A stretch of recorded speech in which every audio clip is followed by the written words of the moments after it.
नमस्कार, आप देख रहे हैं यस चैनल 24 और आज मेरे साथ हैं वैसे शख्स जिन्होंने रामचंद्र जी की मंदिर निर्माण में पहला ईंट रखा था। हाँ, आपको बता दें, ये बिहार के मात्र इकलौते ऐसे सदस्य हैं जो राम जन्मभूमि न्यास बोर्ड में मेंबर भी हैं और इनका पूरा जीवन राम में हो चुका है। आज की डेट में ये पूरे राम में ही लीन हो चुके हैं, राम काज को ही देख रहे हैं। आइए हम इनके मुख से ही जानेंगे कि जो मंदिर का निर्माण हुआ और जब ईंट ईंट रखे थे और आज जनवरी में वो भव्य मंदिर का शुभारंभ होने जा रहा है दर्शकों के लिए, उनके भक्तों के लिए। तो इनके पीछे ये क्या-क्या तैयारी किए हैं और आगे क्या-क्या ये कर रहे हैं ताकि आने वाले भक्तों को तकलीफ ना हो और वो रामचंद्र जी का दर्शन भी कर सकें। क्योंकि ये एक ऐसा सब्जेक्ट रहा है शुरू से पूरे भारतवर्ष का कि लोग पूरा ध्यान राम मंदिर और राम जी पे ही टिका हुआ रहा है। तो आइए जानते हैं कि शुरू से जो स्टार्टिंग हुई थी और अंत तक में इन्हें क्या-क्या झेलना पड़ा और क्या-क्या इनका सहयोग रहा, जिसमें इनके साथ तमाम भक्त जो वहाँ पे पहुँचे थे मंदिर निर्माण में, वो लोग उनके साथ क्या-क्या इनका अनुभव रहा, आइए साझा करते हैं और ये भी जानने की कोशिश करते हैं कि ये मंदिर जो पट खुलेगा, रामचंद्र जी का वहाँ पे मंदिर का जो उद्घाटन कहिए या फिर कहिए प्राण प्रतिष्ठा, जहाँ पे स्वयं प्रभु पधारेंगे, दर्शन देंगे, उसके बाद की क्या स्थिति रहेगी, आप कैसा अनुभव करते हैं, अभी से ही सोचकर आइए जानने की कोशिश करते हैं। नमस्कार सर। अ, आपका स्वागत है इस 24 में और धन्यवाद। जैसा कि हम जानते हैं कि आपने ही पहला ईंट रखा था राम मंदिर निर्माण में, तो उस समय से लेकर आपको आज तक का क्या अनुभव रहा और आगे जो मंदिर निर्माण होने वाली है, वो निर्माण लगभग हो चुकी है, अब तो प्राण प्रतिष्ठा होने की तैयारी चल रही है। इसकी बड़ी जोरों-शोरों से तैयारी चल रही है पूरे भारतवर्ष में। तो इसके बारे में कुछ हम अपना अनुभव साझा कीजिए। रामचंद्र जी नहीं, रामचंद्र परम परम परमेश्वर हैं, साक्षात भगवान हैं, भगवान विष्णु के सातवें अवतार हैं। इसलिए प्रभु रामचंद्र जी कहिए तो अच्छा लगेगा। जी, जी। प्रभु रामचंद्र जी। हाँ, अब हम सब जानते हैं कि बहुत लंबा संघर्ष है। उसके एक एक पल का यदि कोई चर्चा करे तो महाग्रंथ लिखा जा सकता है। सीधी सी बात है कि राम जन्मभूमि को इस देश में जब बाबर आया था तो 1528 ईस्वी में बाबर ने अपने सेनापति वीर वांकी को कह करके मंदिर को ध्वस्त करवाया था। और तब से लेकर 1947 तक लाखों लोगों ने बलिदान दिया।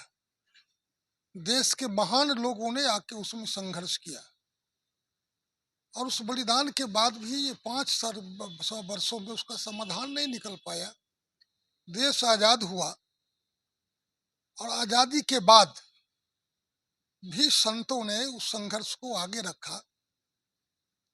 1984 में हम लोग उस संघर्ष से जुड़े और 1984 से लेकर शिलान्यास तक सक्रिय भूमिका में रहे। आज भी सक्रिय भूमिका में हूँ। एक्चुअली राम जन्मभूमि को मुक्त होना ये हिंदू समाज के लिए अत्यंत ही गौरव का विषय है। और राम जन्मभूमि पर में भव्य मंदिर बन करके भगवान राम की प्रतिष्ठापना गर्भगृह में हो, यह तो पूरे विश्व के राम भक्तों के लिए आनंद का विषय है। और उस आनंद के विषय में जो माहौल है, वो माहौल मुझे लगता है कि 100 वर्षों के इतिहास में ऐसा प्रसन्नता का, ऐसी खुशी का कभी कोई माहौल नहीं रहा होगा। और उसी माहौल में अभी देश में उसकी तैयारी चल रही है। 22 तारीख को प्रतिष्ठापना का कार्यक्रम है। 16 से ही प्राण प्रतिष्ठा के अनुष्ठान प्रारंभ हो जाएंगे। उस दिन हम लोगों ने देश के कुछ ऐसे महान लोगों को बुलाया है जिन्होंने इस राम भूमि के संघर्ष के लिए अपना आशीर्वाद भी, अपना योगदान भी, शुभेच्छा भी व्यक्त करते रहा है।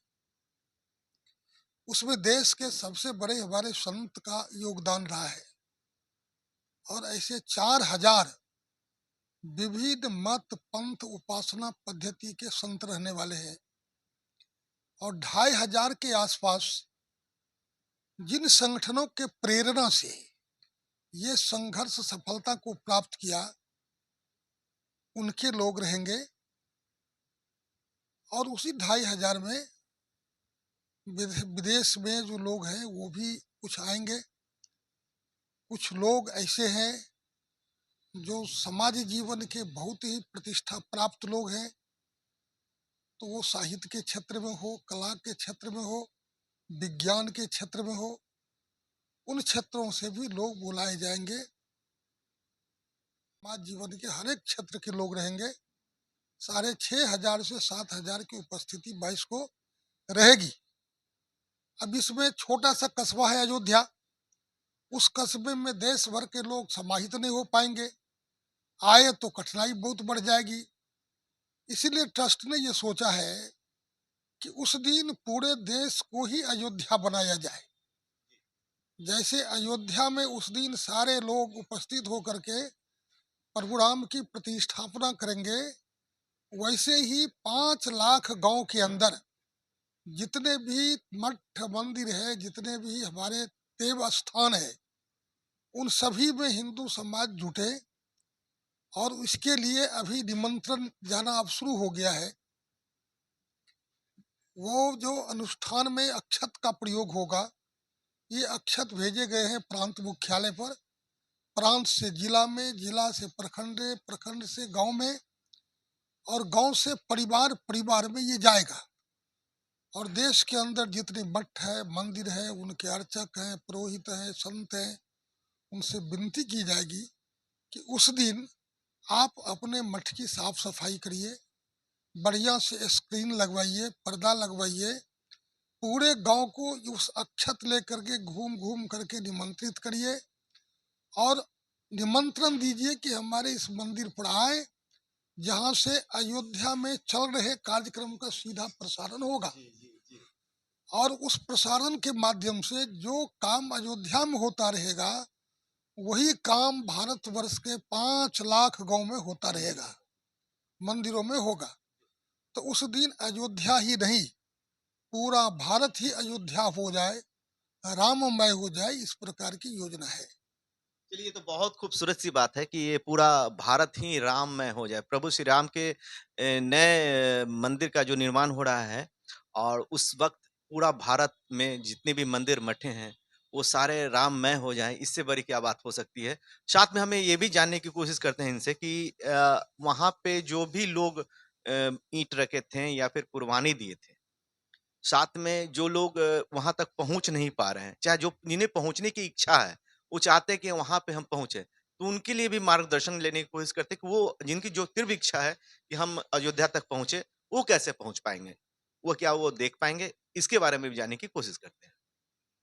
देखिए, राम जन्मभूमि के संघर्ष 500 वर्षों के हैं।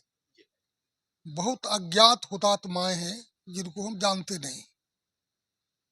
जो संघर्ष में ज्ञात है, जो अभी वर्तमान में है, जिनका परिवार, ऐसे परिवारों को सूचना दी जा रही है कि वो उस कार्यक्रम में 22 तारीख को अयोध्या में उपस्थित रहें, बनाया जाएगा।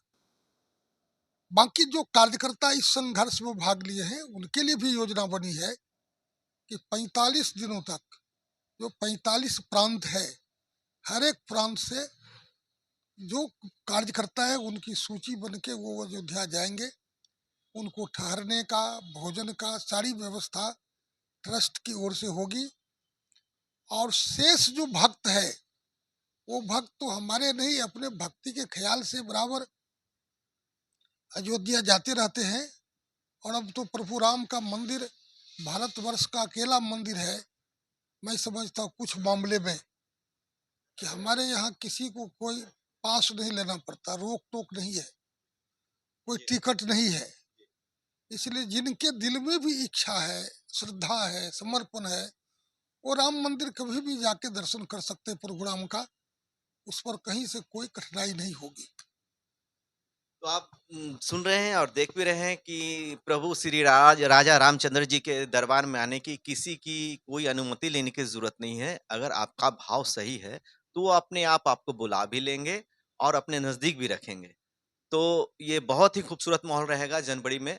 जो कि पूरे 45 दिन तक चलेगा और इसका प्रसारण भी लगातार दिखाया जाएगा। जो लोग वहाँ पे नहीं पहुँच पा रहे हैं, वो अपने टीवी के माध्यम से उन्हें देख भी सकते हैं और प्रणाम भी कर सकते हैं। तो आप भी क्या जाना चाहेंगे उस मंदिर में और प्रभु श्री राम का दर्शन करना चाहेंगे, इसके लिए आप मुझे ज़रूर लिखिएगा। तब तक के लिए जय श्री राम।